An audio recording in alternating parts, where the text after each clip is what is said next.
please, Mr. Breton. Thank you very much, chairs and honourable members of the Parliament. I'm honoured to appear before your committees for this hearing. I'd like to begin by expressing my deep respect for the work of the European Parliament and pay tribute to all of you for what you do every day at the service of Europe and its citizens. But first, if you allow me, I'd like to introduce myself, since I know that it is through you that I hope to get the legitimacy to conduct my action as Commissioner. Lassen Sie mich mit der Sache beginnen, auf die ich am meisten stolz bin. Es ist die Tatsache, der glückliche Großvater von 2 Enkeln, Louis und Ava, die Deutsche sind und leben in Berlin. Man sagt manchmal, dass ich mehrere Leben gehabt habe. Natürlich habe ich, wie wir alle, nur ein Leben. Und ich möchte Ihnen heute nur sagen, was sein Leitprinzip ist: die Leidenschaft, la passion. La passion des sciences et des technologies, tout d'abord, qui a toujours nourri ma réflexion pour anticiper, essayer de comprendre comment elles allaient changer notre environnement, notre espace social, en un mot, notre monde. La passion de la jeunesse, celle de transmettre, de communiquer, d'enseigner. La passion de l'économie aussi, de l'entreprise. Je dirais même de l'esprit de l'entreprise, de l'entrepreneuriat. La passion de la chose publique, de servir, de contribuer de là où l'on vient, à l'œuvre de toutes celles et tous ceux qui travaillent au bien public. La passion de notre Europe, enfin, de son histoire, de ses valeurs, de sa diversité. Je suis fait de ces passions. Et aujourd'hui m'est offert, si vous l'acceptez, la possibilité de les mettre avec toute mon énergie, à vos côtés, au service d'une vision et d'une ambition pour notre continent, dans un monde traversé par des bouleversements absolument inédits.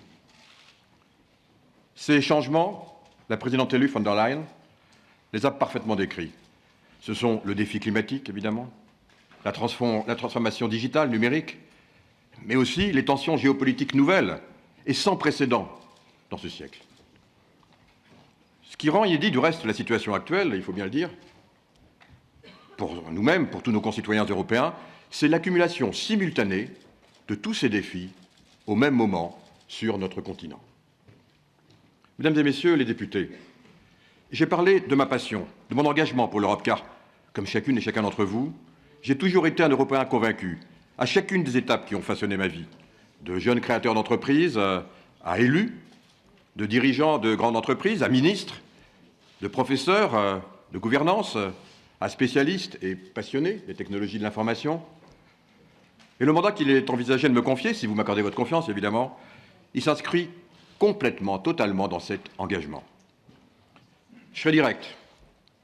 Il y a urgence à préparer la croissance de demain en investissement dès aujourd'hui dans les technologies critiques du futur. Je pense bien sûr à la 5G, mais aussi il faut commencer à se préparer à la 6G, à l'intelligence artificielle, au cloud et déjà au post-cloud, à l'edge computing, à l'Internet des objets, à la cybersécurité, bien sûr, au blockchain, et puis, ça ne vous surprendra pas ceux qui me connaissent, aux technologies quantiques.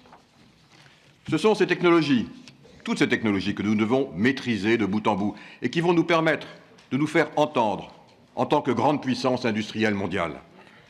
Tout l'objectif du reste de ce portefeuille, sa raison d'être, son dénominateur commun, c'est la prise de conscience des enjeux de la croissance de demain, notamment dans ce que j'appellerais l'espace informationnel, c'est-à-dire l'espace des données numériques qui traverse toutes les dimensions du marché intérieur de bout en bout. Ces enjeux concernent la libre circulation des données, l'industrie 4.0, la totalité des services, toutes les industries culturelles ou de contenu, les défis de notre défense aussi, face aux risques de guerre électronique, ou ceux de la maîtrise des technologies spatiales. Le défi pour nous, c'est donc de réguler, d'organiser, de structurer l'activité sociale, technologique, industrielle, culturelle dans cet espace, dans cet espace qui est vraiment aujourd'hui un espace de l'information, et avec un accès toujours libre et un partage équitable, comme nous l'avons fait déjà au cours des siècles passés pour les 3 autres espaces qui ont structuré progressivement l'activité humaine, l'espace terrestre, puis l'espace maritime et enfin l'espace aérien. Et donc désormais, c'est bien un 4e espace qui se superpose aux 3 premiers, de façon inclusive, l'espace informationnel, pour lequel nous avons besoin d'un level playing field, comme pour les 3 autres. Dans ce cadre, l'ambition de mon action pour notre marché intérieur, au sein de ce portefeuille, si j'osais la métaphore, je la résumerai en un moteur à 3 temps. Protéger, transformer, projeter. Protéger tout d'abord parce que le marché intérieur et les règles qui le régissent permettent chaque jour à des millions de produits d'être vendus et achetés en toute sécurité pour le consommateur européen. Cette protection du marché intérieur vaut également pour les travailleurs européens qui peuvent offrir librement leurs services dans tous les États membres de l'Union par la garantie de la reconnaissance de leurs qualifications professionnelles.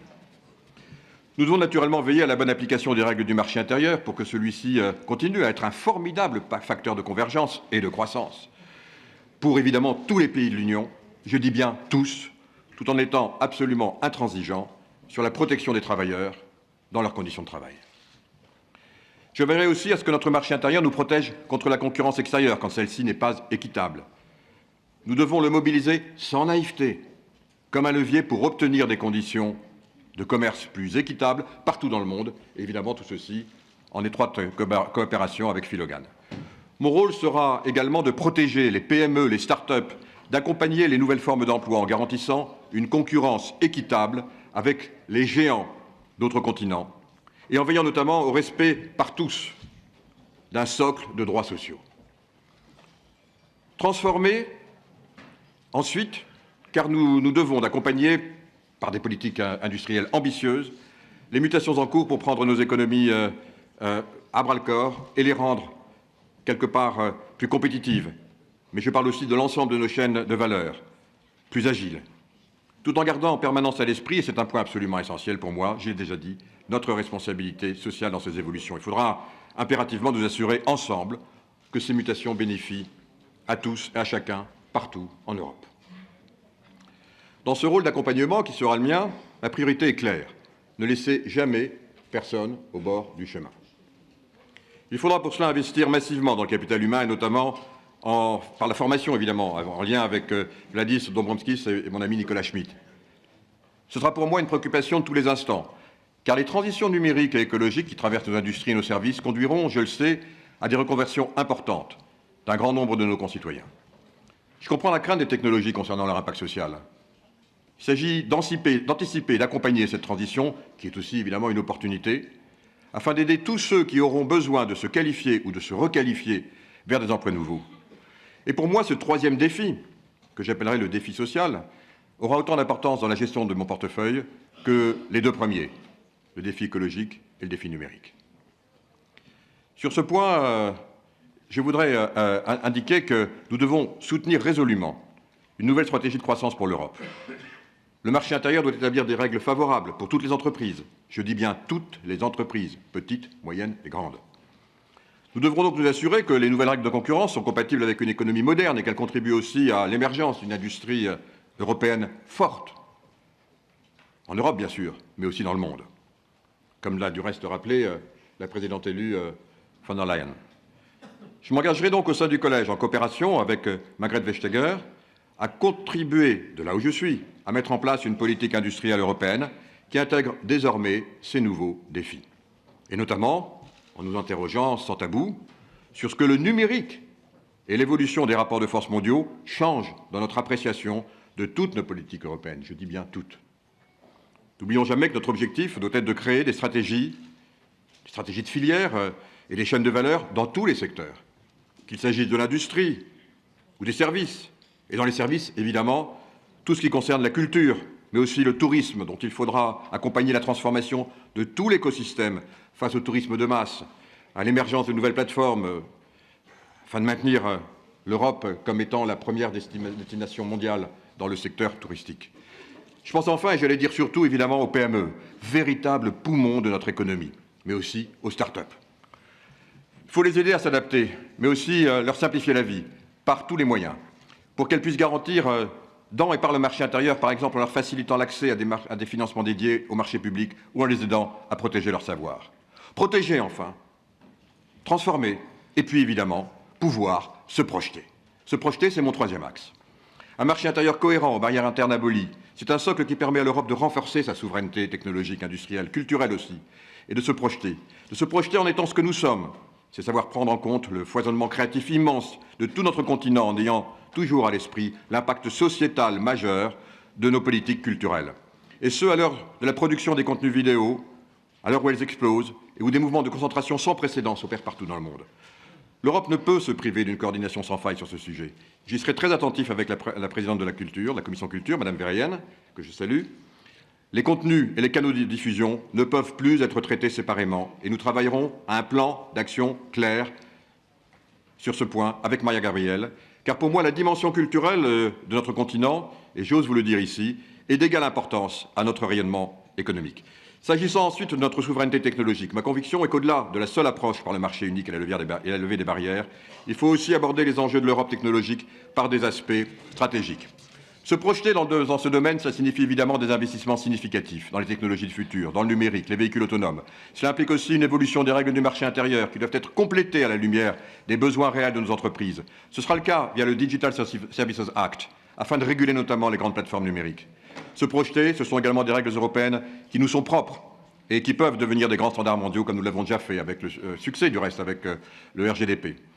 Nous présenterons ainsi dans les 100 jours avec Margrethe Vestager un cadre européen de l'intelligence artificielle et je souhaite l'accompagner d'une stratégie européenne vers la mise en place d'un marché commun des données.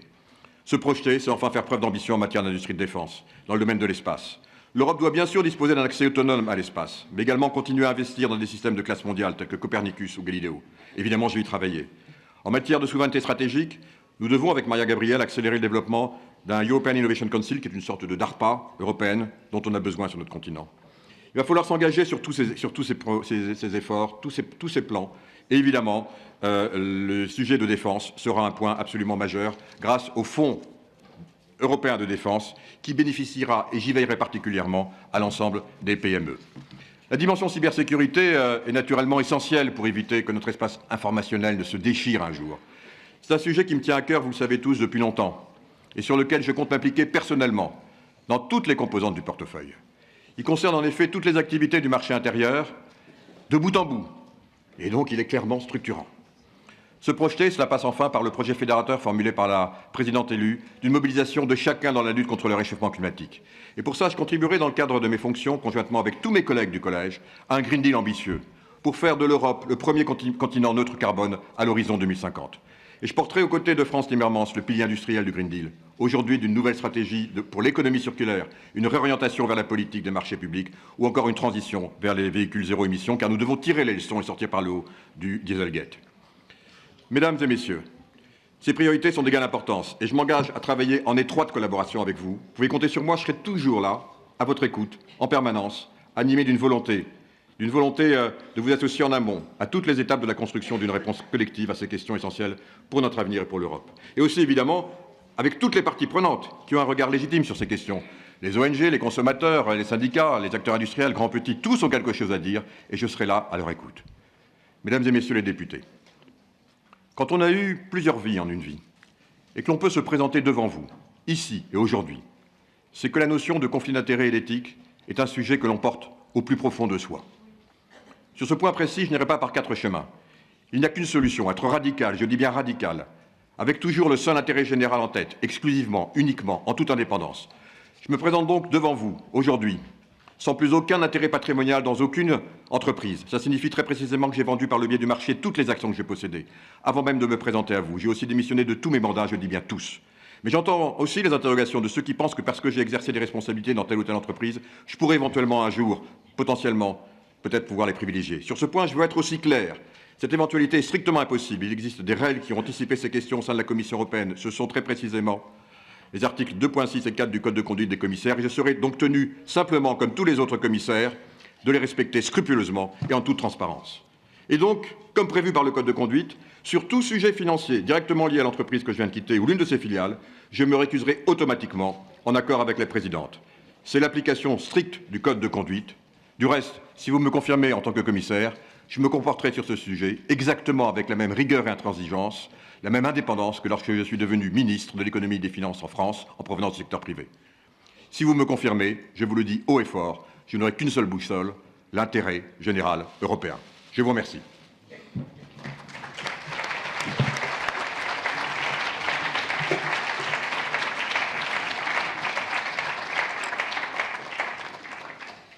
Thank you. Thank you. Thank you very much. And now